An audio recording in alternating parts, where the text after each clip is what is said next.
You're listening to a download from the outdoorstation.co.uk. Number 476. Hello and welcome back to the Outdoor Station for the first in a fresh new series of interviews with interesting outdoors people. And in this show, we have a real treat for you with someone who has achieved outdoor nirvana. Yes, 40 days and 40 nights of unplugged outdoor solitude.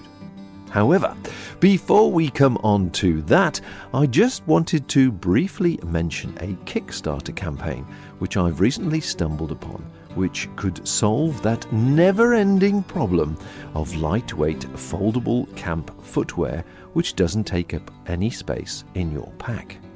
It's a subject I know I've thrashed out with Lee and Tony many times while walking across Scotland, trying to agree on a simple solution for a lightweight camp shoe or footbed to wear around camp to rest your feet.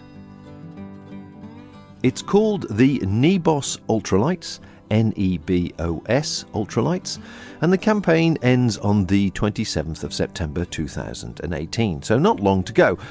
There's a link on the outdoorstation.co.uk webpage, and it's currently underfunded.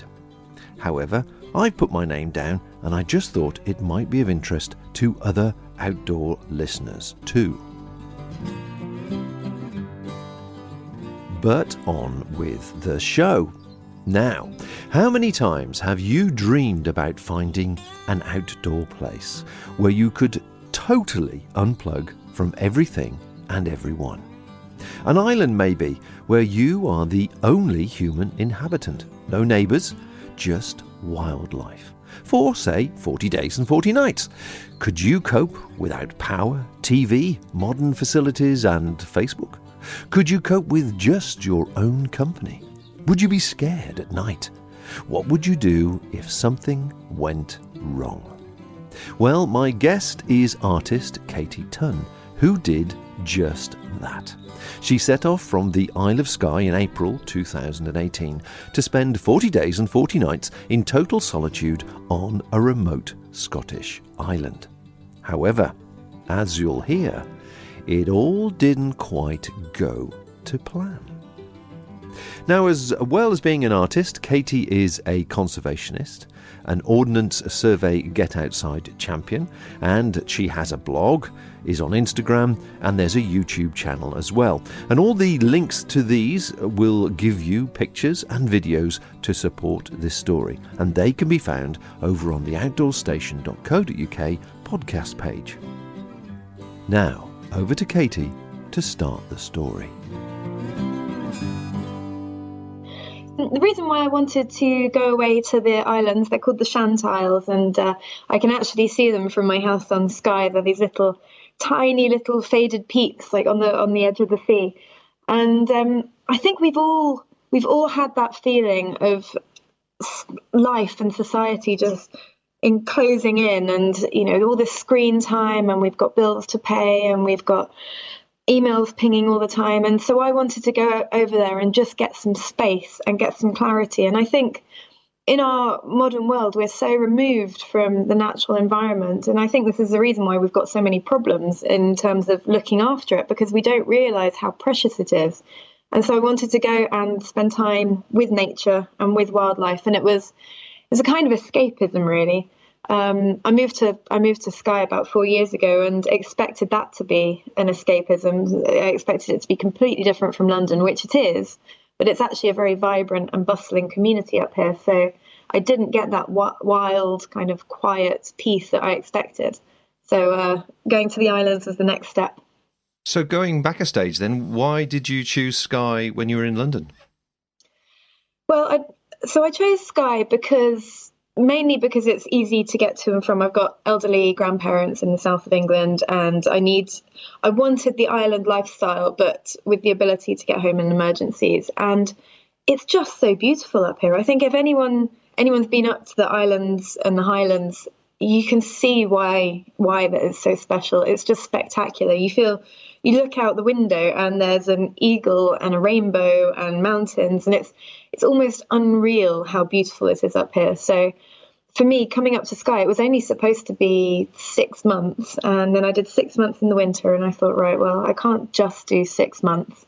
So I did another 6 months and saw the summer, and then I thought, well, I'll stay a little bit longer. And of course, then it led to me being here permanently. I know you're an artist, but is there any particular medium that you specialise in, or does the area inspire you to do different things with different materials? Well, when I came up here, I was actually working mostly in portraiture. I was doing military portraits and also equestrian portraits, which is really good fun. But I worked out that I was in my studio and I had my back to the window and I was working on these portraits, really painstaking portraits. And I thought, what am I doing not looking out the window? So my whole art practice has completely changed, and I've gone from that to large-scale abstract pieces. And the idea is that they reflect the colours of the sea and the patterns of the geology around here, and they're quite they're trying to capture the mood of the place rather than be really representational, which was a really good fun for me. A whole change, but it's kind of echoed the way that my lifestyle's also changed whilst being up here. Yeah, I should imagine it's a bit different from Kensington High Street. It is a little bit. I wish that I lived in Kensington High Street when I was in London, though. I was Brixton and South London all the way. Oh, you spoilt the image now, don't you? We'll move on. So these islands then, I've never heard of them. Are they inhabited, or how did you sort of get permission to go there? How does it all work? So they're uninhabited islands. They've been uninhabited for about the last 100 years. There's still evidence of the old settling and the communities there. And actually the place where I stayed was absolutely fascinating because it was almost like a little cove, a little bay, and it had evidence of Iron Age roundhouses, Bronze Age roundhouses. It had some structures from the Middle Ages and some old Victorian structures, which was fascinating. I didn't want to touch anything, obviously, to not mess it up.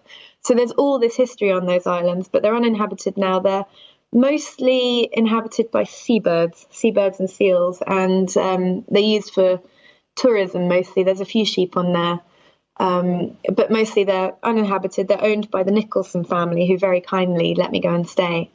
Although their idea is that they want to share these islands with anyone who wants to go there. So you don't have to ask for permission. You don't have to book ahead or pay. They want anyone who appreciates the islands to go and enjoy them, which is lovely. And I was very lucky that they let me enjoy them for such a long amount of time. So were you aware of them when you moved to Skye, or did you slowly become aware of them because they were on your horizon? I had no idea these islands existed until I moved here. As with most places in Scotland, you look out to sea and there's all these different little rocky islands, and it takes a while to get to know what they are or what's on them. And these were just 3 slightly larger islands just on the horizon. So I had no idea what they were. But when you live here, you talk about this happened in this place, and this boat wreck in the Middle Ages happened here, and all these kind of things. So they just slowly began to dawn on me. And the amount of wildlife there is there made them especially attractive. Although when I was looking for an island to stay on, I was looking for anywhere, but these ones seem to keep coming up, and eventually I chose to stay there. I have it in my mind that you're on the sort of the north or the northwest coast of Skye. Would I be placing you correctly? Yep, you're right. I'm very much in the north. Would that be near Rubahoonish? Right near Rubahoonish, yeah, Rubahoonish. That's where we finished our walk, and we could. I can relate to the weather up there is pretty brutal. Yeah, it's interesting. It's a personality in itself, the weather. Fantastic. Okay, you sought permission, or you didn't need permission, but you sought it anyway by the sound of it. Mm-hmm. What did you know apart from the history? Did you know there was water on the island? Did you know you were going to, if you did, fish or whatever for food? What were your preparations before you went? Well, I did think about visiting the islands and scoping it out beforehand. But actually, I wanted the excitement of the new to turn up and see what was there. Luckily, because there have been people living there previously, I knew that there would be water, and I was very lucky to find a really clear stream. And there's different places that you can get water from. but I didn't really know what to expect. I went to a place that hasn't been inhabited for a really long time. As opposed, one of the islands has a little bothy which is inhabitable, and some people do go and stay there. But yeah, I didn't know what to expect, and it was the excitement of finding out. And I mean, it's going to be cold, it's going to be windy, it's going to be wet. There will be water somewhere, so it was just a case of just seeing it and winging it, really. And what preparation were you considering then as regards equipment? If you wanted to obviously experience the adventure and not be too planned, at the same time you obviously packed what you felt you would need. Could you give us an idea of the range of things that you needed, and perhaps any comments you might have when it came to the fact that you actually didn't need it at all? Okay, so I took 5 different bags of stuff. So one bag was all food. I didn't take any fishing tackle or anything like that because I actually wanted to do it with no animal products. So I actually had a vegan lifestyle when I was there because I wanted to make as small an impact as possible. So there was one bag of food. I had one bag of sleeping stuff. So that was my sleeping bags and a hot water bottle. You can't go on an island without a hot water bottle. I had another bag of tools. So that was a saw, a hammer, nails, bits of string, things that you need to potentially build a shelter, or if you had to build a water carrying system or something like that. And then a bag of clothes. And I pretty much knew what I needed from the start because I'm used to sleeping out and I'm used to spending time living off grid. So luckily I didn't need to take too much stuff with me, and I expected not to take a lot back with me. But I ended up filling all my bags with rubbish that was found on the beaches. So I think I came back with more than I actually went out with. That's interesting. So really, compared to a weekend's or a week's outdoor activity, you obviously, by the sound of it, just took a few extra tools and items which might be useful, as you say, for shelter building, but otherwise, I guess just a few layers of clothes just in case it got really cold and really wet. Mm-hmm. Yeah, I wanted to make it as basic as possible. So I didn't want to make it so basic that I'd spend every day foraging and looking for food, but I wanted to make it basic enough that I was really paring down to live in the environment and to be at one with nature. I wanted to have as little stuff, I suppose, as possible, because I think we live with so much stuff around us, and I certainly do. I'm an absolute hoarder. So it was nice to just try something else and see how little we really need. So yeah, I wanted to simplify and pare back what it's like to live in these areas. Oh, you're so in tune. I'm really enjoying this. But yet we do surround ourselves with stuff. And here am I surrounded by myself with recording gear and mixing desks and computers. And obviously you have a YouTube channel, KTT, and you took some equipment with you as well because you were recording the event. So it's a bit of a hard one, isn't it? You don't want to have stuff, but there are stuff that you sort of take with you to share it. Oh, exactly. Well, the thing is, I didn't want to take any tech equipment at all. And then I had friends who said, well, but if you miss something and you haven't recorded it, then you're going to kick yourself. And I thought, well, okay.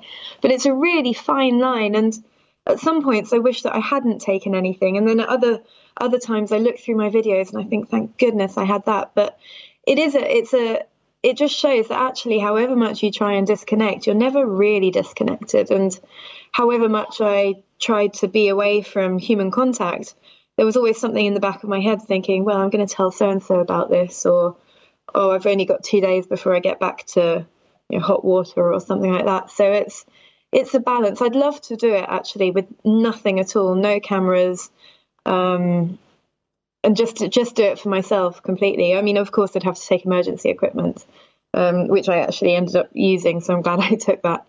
But yeah, it's interesting. You're never really apart, however much you try and make yourself apart. No, I think it's a reflection of the modern world, unfortunately. I've read numerous reports which all seem to conclude that actually we spend more time recording the experience rather than enjoying the experience these days, which is just a sad reflection on modern life, I guess.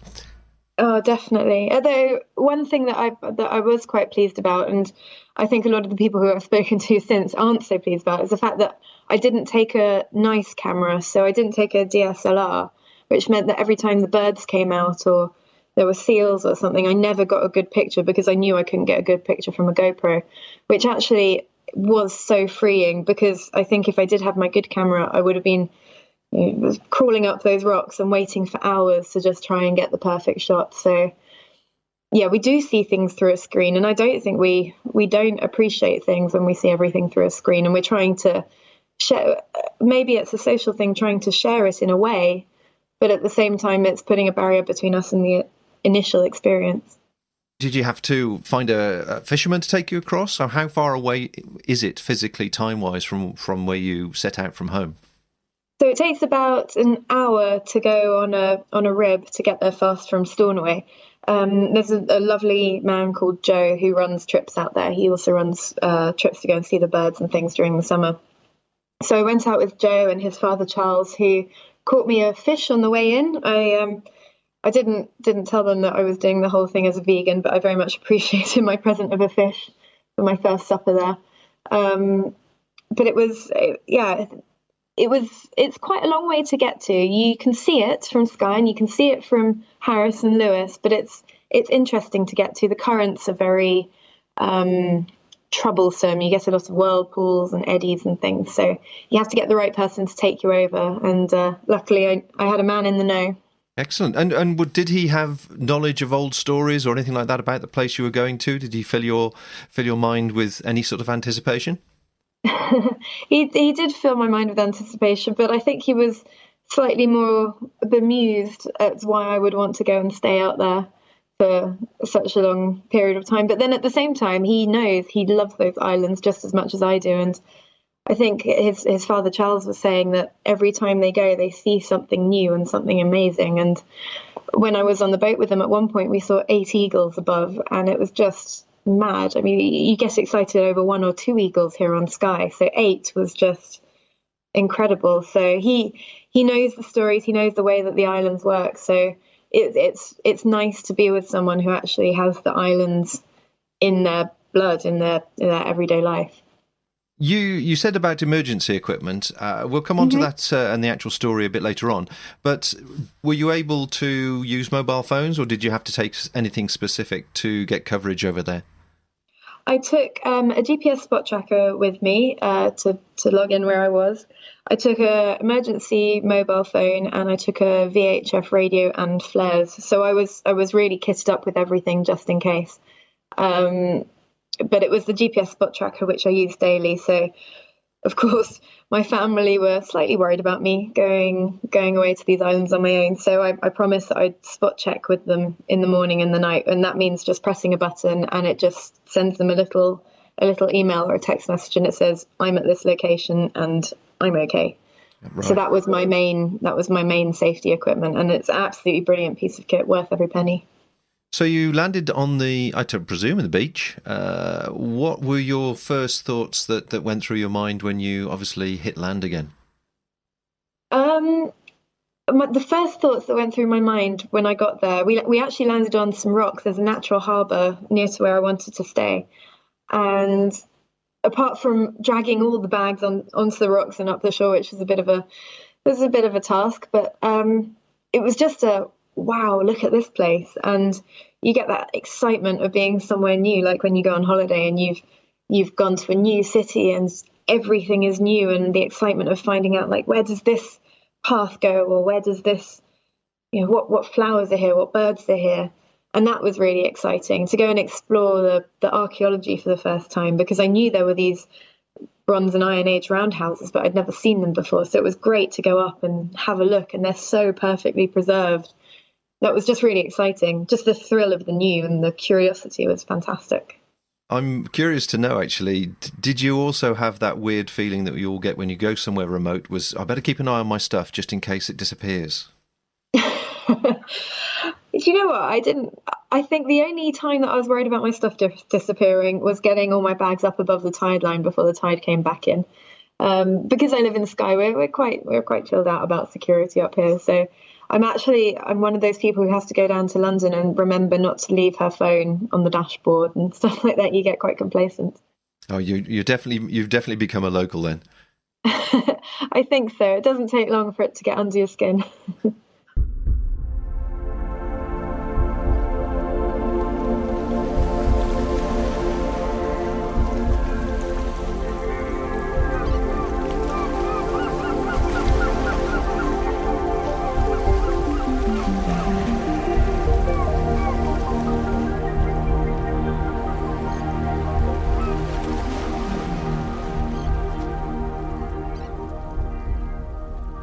So we have lots of all different types of interested listeners that listen to these Ranger podcasts. So obviously we have the long distance hikers, the backpackers, the writers. We have a lot of bushcraft people as well. So I'd be interested in your discipline, if you like. Did you sort of force yourself, right, okay, I've got to get a shelter sorted, I've got to get this sorted, I've got to get that sorted. What was the weather like, actually? What time of year was it? This was May, June, wasn't it, thinking about it? No, it was the 1st of April, so it was a wee bit chilly.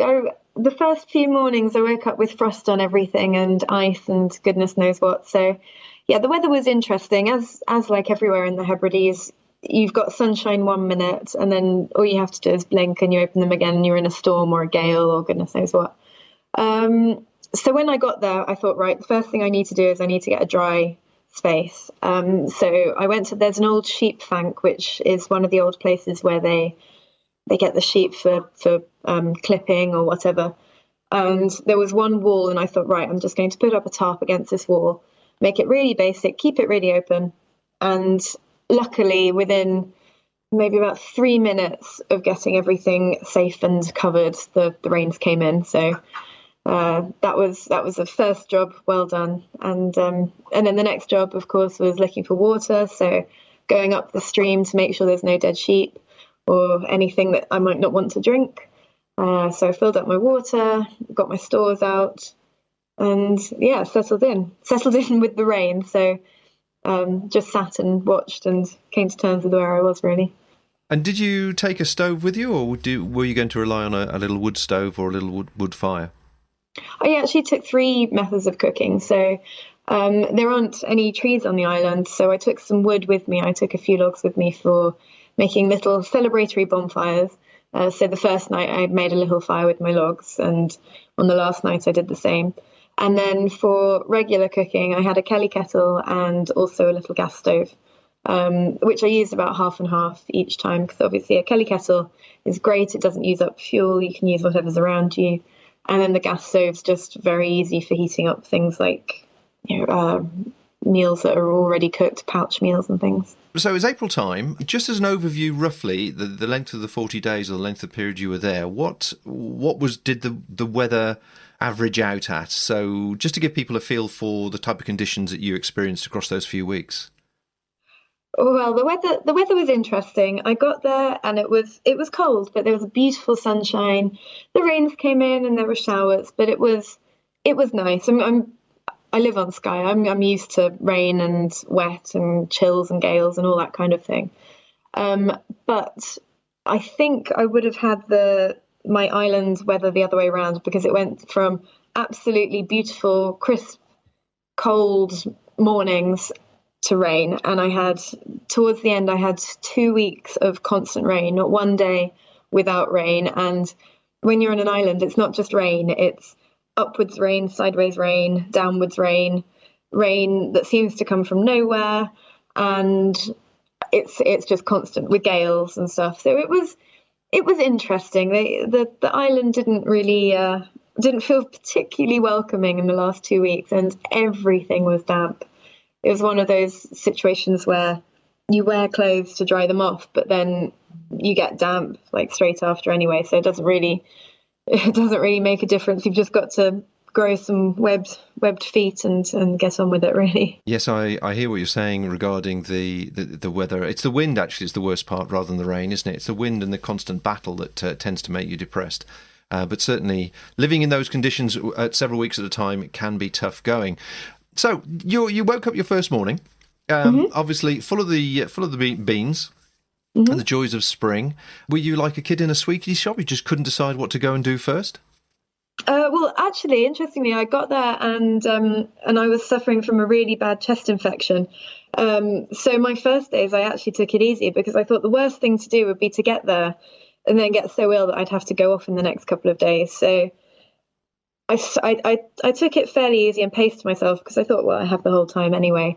But it was just so exciting to wake up and you get that moment in the morning where you go, where am I? And then you just think, wow, this is me. This is my island. And I remember getting up, making myself a cup of tea and sitting. The sun came out. It was fairly chilly, a bit of frost and ice overnight. But I looked out to sea, and as I did, a couple of grey seals popped up in the bay right in front of me. And they looked at me, obviously wondering what on earth has appeared in their home. And I looked at them and I just thought, this is the best place ever. And there were oyster catchers and there were all these different birds beginning to come in. It's just magical, really. As you're talking, I must ask people, if they are sitting at their computer, do go to YouTube and look at Katie T on the YouTube channel. Is there anywhere else they can actually see some images and pictures while we're talking? Well, you could potentially look at my Instagram, which is at Katie, spelt with an IE, Tunn, Katie Tunn.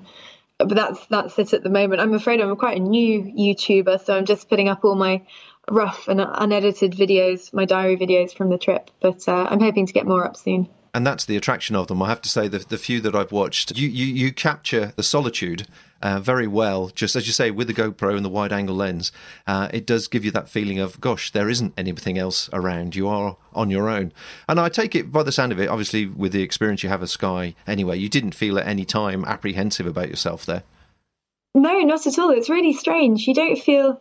I suppose because I'm quite used to it, I actually almost feel safer in a situation like that, because there aren't any people. When I was walking down the high street in Brixton at 1 p.m. at night when I was a student, then I felt nervous. But actually, what's there to be frightened of? Maybe, well, nothing. And there are supposed to be ghosts on the Shan Tiles. There's all these ghost stories. And I just sat there and I thought, come on then, I want to meet you. I want to hear your stories. Unfortunately, it never happened. Maybe because I am a bit skeptical about that kind of thing. But no, I felt safe as anything, and loneliness just wasn't an issue. You don't have a chance to be lonely when there's so much wildlife around you and so much going on. Well, yes, I mean that in itself is a long answer to a question, I'm sure. But I mean, once you've recovered from your infection, where did you start? So, I don't know the exact measurements, but it takes probably about 30 minutes to walk from one of the islands from north to south. So there's 3 islands. One's called Eileen. Oh, my Gaelic pronunciation is terrible. So if anyone can speak Gaelic and they're listening to this, I'm really sorry. Eilean Muir, which means Mother Island, and that's a completely separate one. It's like a large plateau of rock. And then there are 2 other islands, and one's Home Island and Rough Island. And I stayed on Rough Island. Home Island is the one with the bothy on. And they're connected by a very thin little causeway at the bottom of a very steep hill.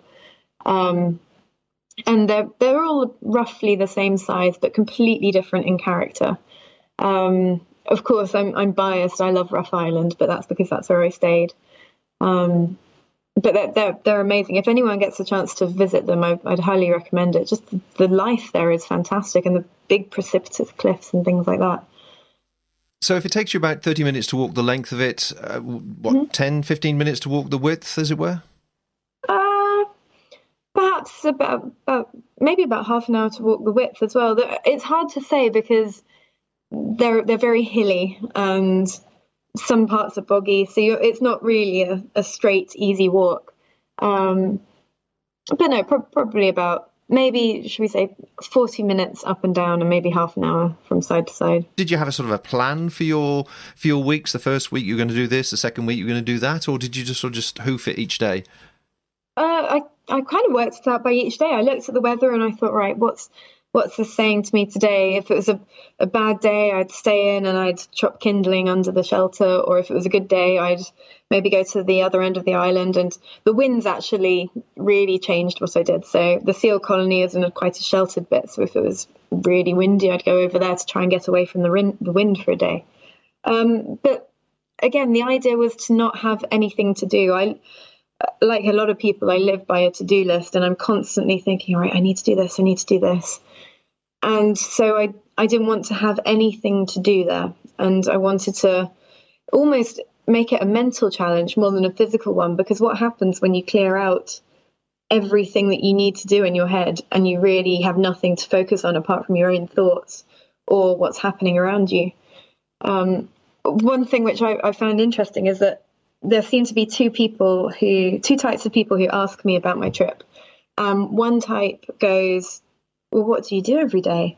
And then the other type will say, wow, I'd love to do that. And I think that's the difference. And I say, like, if you go to the Grand Canyon or if you go on safari, you don't ask someone what do they do all day. You just get that it's such an amazing thing to look at. And I think we've got that in the UK. You can almost go on safari in these backyard places, really. And whether it's, say, looking at the eagles, which is still pretty special, or whether it's just going into your backyard and looking at the bugs and the butterflies and the birds and things. I tend to find that when I go hiking for several weeks or just generally away travelling, etc., it usually takes me about a week to 10 days to unplug from, as you say, all the things that are floating around the back of your mind of things you need to set up at home or direct debits or jobs you need to do and whatever, and actually get into the moment of where you are and settling in. But by the sound of it, you settled in fairly soon from that point of view. I know you've described about being part of the moment, but can you describe at all about how it actually made you feel? Yeah, the feeling of going there is just it sounds like such an obvious thing to say, and anyone who walks the hills or likes spending time outdoors would say the same thing. It's just that freedom, that escape. And I've had a few problems over the last year with my mental health and confidence and things like that, and it just makes you forget all of that. You're just there in the moment. And one thing that I found really strange was, after a certain amount of time, it was maybe about a week or so, I noticed that I was becoming really creative. It was almost like the lid had been taken off my mind, and just these ideas were spilling out, which I've never experienced before. I've found peace whilst walking, and I've enjoyed weekends at Bothy's and just being away from everything. But I almost found like a new level of peace, and it sounds kind of cheesy, but it's almost like a spiritual thing, which was interesting for me, because the area where I stayed, there was a hermit who stayed there historically, like there are hermits staying all over the Hebrides, back, I don't know when it was, 400 years ago or whatever. But I almost began to think that I could see why people chose these places for that solitude, for that reflection and contemplation. I can equate to that. That sounds like a very good description, actually, of the next level of calm, I think, that people go through. And as you say, rightly say, the going back through history, the people that choose to join monasteries or nunneries or whatever to calm themselves and calm their mind and actually detach completely from their life outside of those particular four walls. Yeah, it's a really interesting experience. And I suppose when people historically did that was in a time when they didn't have all these pressures like screens and social media and watching politics and things. So I wonder if that's almost a bigger leap for us now to do it, or to attempt to do it. Well, I think this is a great conversation, and perhaps this will open the mind to people to consider doing something similar themselves. By the sound of it, you, as you sort of describe, you sort of meandered through your time there. So I don't think there's anything particular I can ask you that you can share with us, or perhaps there's a particular story, that notable moment in some way that you'd like to share before we actually get on to how it all came to an end. It's hard to say. The whole experience it was almost a gradual accumulation of learning things. So, for example, when I first got there, I know nothing about birds. I feel like it was completely wasted on me. There's going to be birders out there who would kill for a chance to have done what I did. But I got there and I didn't know about birds. And I thought, right, well, that's an oyster catcher. That's this bird.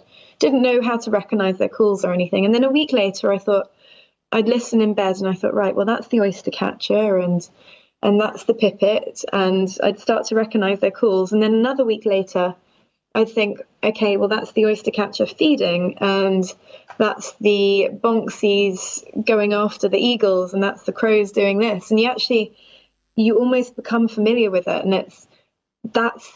it wasn't a one individual experience. It was a gradual learning about the place and becoming part of the place and realising how much it had to show.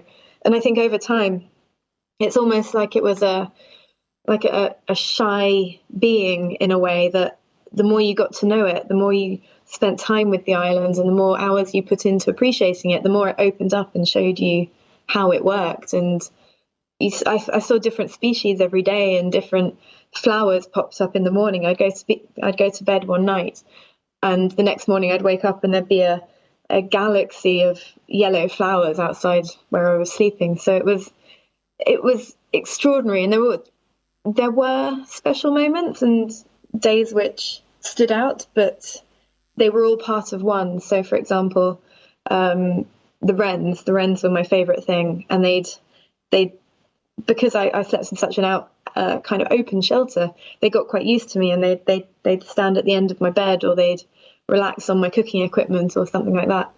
And it was just little tiny moments like that over and over again, which made it feel really special. The home of UK-based audio and video podcasts for outdoors people everywhere. If you have any feedback, questions or suggestions, why not drop us a line, either on Facebook or directly to our email address, info@theoutdoorstation.co.uk. Did you have any similar sort of emotions or experiences or awareness when you actually visited the ancient settlements at all, about their lifestyle and what they must have lived through and how they existed on a daily basis, bearing in mind the experience that you had undertaken in the first few weeks? That's a lovely question. Well, I tried as hard as I could to try and feel what it would be like to be someone living and working on the shants properly. But the black houses that are there now, they've got these beautifully built walls, but they've got no roofs. And so I used to lie down in them and look up to the sky and see if I could almost feel the history and absorb the history. But I was never going to get close to it, because these old black houses, they had these roofs on. They were called black houses because they were covered in soot and they were smoky inside. Inside they have a cow or some animals which had the dung heap on one side of the house and the human living area. So as hard as I tried, I just couldn't quite get the right feel, because I was there in the sunshine and I was there in this airiness for fun, and I didn't. However hard I try, I was there and I was enjoying every moment. So I couldn't quite see how difficult it would be. But then at the same time, the place where I lived, I would fetch water in the morning, and I would go down to the shore and I would wash.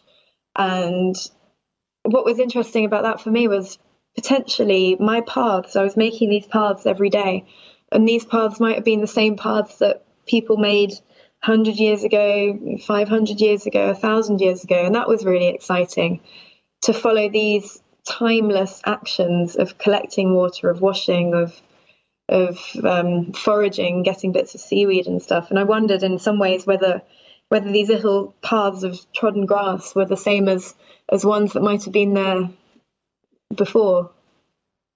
And it seems their lives seem quite relatable in a way. I think perhaps because it is the house and the farmland outside, which is quite similar to the way a lot of people live up here. Obviously, it's not the same, but you can relate to that way of life. It's not so alien like the roundhouses. It's not so far away that you can't imagine what it would be like.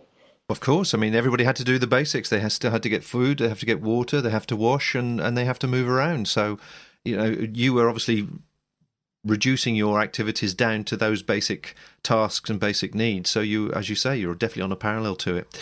Anyway, it's been fascinating talking to you. Let's move on to what happened. Now, I don't know what the full story is, but obviously you've hinted that something happened that required some emergency. So do tell us the full story.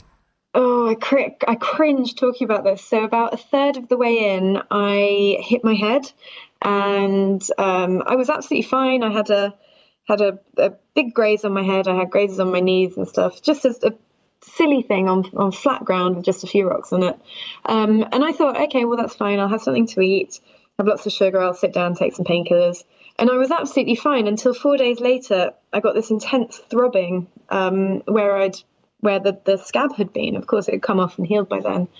And I thought, well, okay, this isn't ideal, but I'll just keep going with it. And at that time, I was building a shelter. So rather than using the rocks that were around me, because I didn't want to upset the archaeology, I was going down to the shore and carrying rocks up from the shore.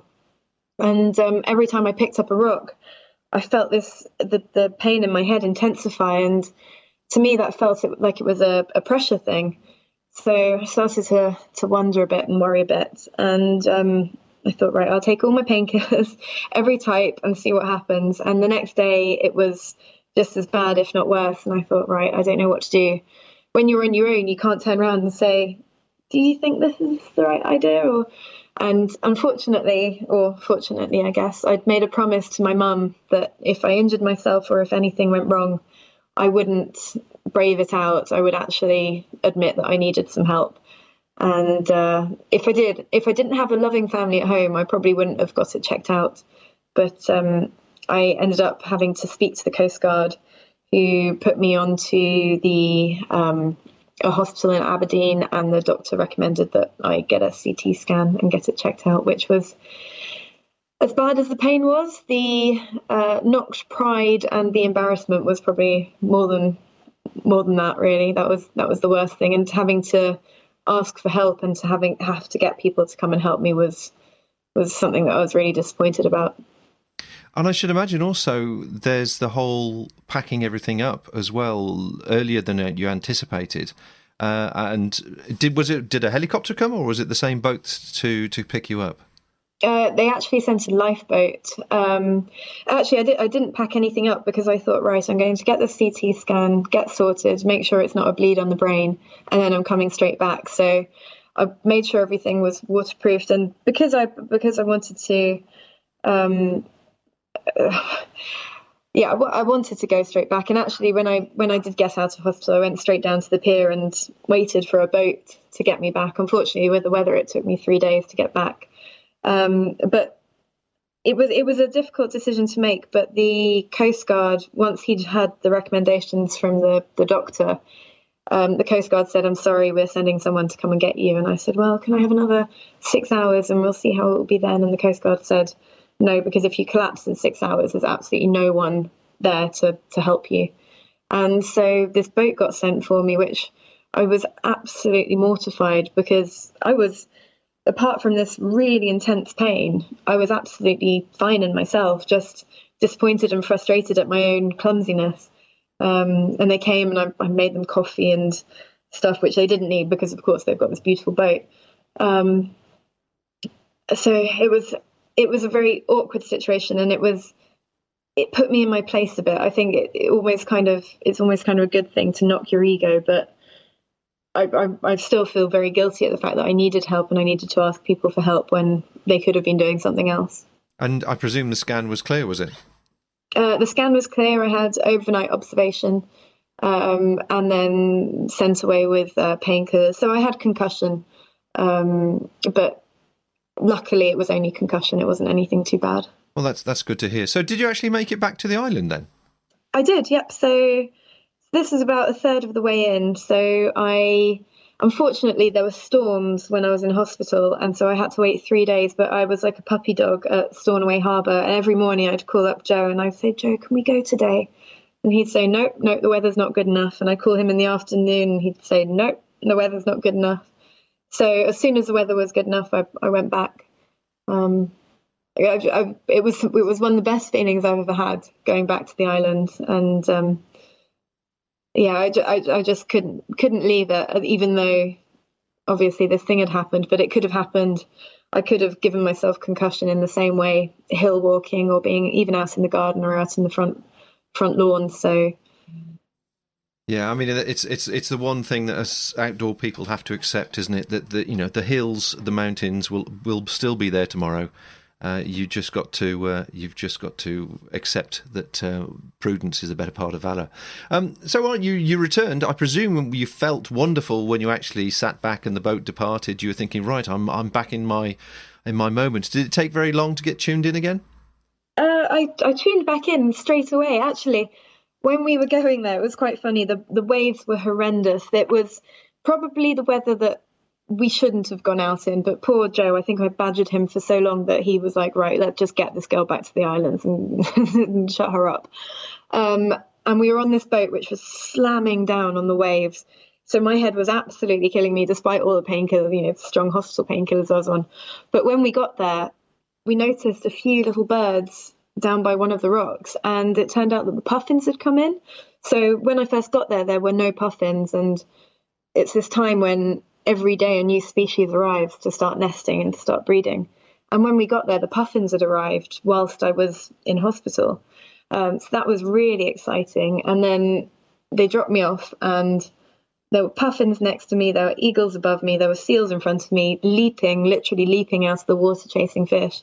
And I just thought, oh my goodness, this is incredible. And I think I made a video, and I'm crying in it. It was a bit silly, but it just meant so much to me to be back. And I don't think I realised how much the islands had got under my skin until I got back to them.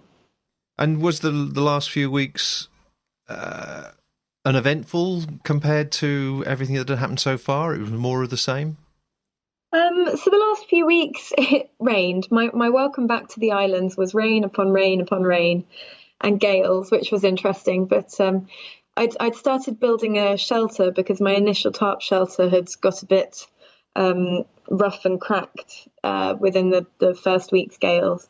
So the second half of my trip was fixing up the shelter and then just enjoying it and trying to keep as dry as possible, and watching the puffins, watching the shags, watching all the animals starting to nest and starting to appear. It all went so quickly, though. It felt, because I've spent time living off grid, because I lived off grid for a year previously, all that felt quite natural. So it really was just almost an educational trip, just learning things and just watching really for the rest of the time. Well, I'm just thinking, just in my mind now, with that story and the weather, you knew that an end date was coming. That presumably somebody was coming to pick you up on a certain day, weather permitting. Mm-hmm. How did you feel the last few days?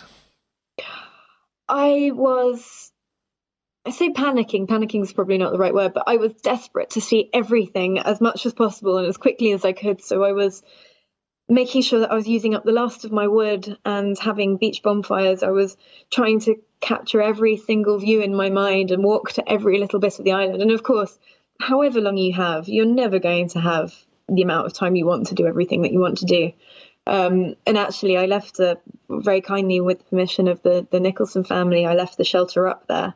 So I'm hoping to go back and use it again at some point. But it was sad. I became very emotionally attached to that island, and each of the individual animals which I saw every day, you get to know them. And yeah, it was a hard place to leave, and even harder because my boat actually arrived early, which is why I had the 37 days and not the 40 days, because the boats are so dependent on good weather, that bad weather was coming in, and so I had to leave a couple of days early, which was again quite frustrating. So I've just got to go back and do it again. I think that's the takeaway from that. I think there might be a queue of people joining you actually from following this. The whole experience was very inspirational, obviously, on all sorts of levels, not only the wildlife and the vision and the artistry and the creativity as well. But that was, as you say, back in April. How has, just out of interest, how has life been for you since? Have you found anything to touch the same level of inspiration, or are you just desperately holding on to that memory? I think it's something which I find quite sad, that you come back to reality, so to speak, and you have this amazing energy that's like, wow, I've just been somewhere amazing. And then it can fade quite quickly, and suddenly everything's normal again within a week, apart from these amazing stories. And actually that's one reason why I am glad that I took a GoPro and did record, and I wrote a diary, because every now and again I dip back in and I think, wow, that was amazing. Although that said, I'm actually going back to the islands next week, but this time not on my own. I'm going with the owner who's invited me out, and I'm actually going to stay in a place with a roof in the bothy, so that will be absolute luxury for me. My thanks to Katie for joining me. Now, although you didn't hear it, this was my first interview in 12 years when my recording equipment actually broke during the session. So thank you once again, Katie, for your endless patience. The technical issues also meant I forgot to ask my usual killer last question, which is, of all the things I could have asked you, what should I have asked you? However, I did email it to her, and she stated that actually she wanted to do it all over again, except this time without food, shelter, or tools.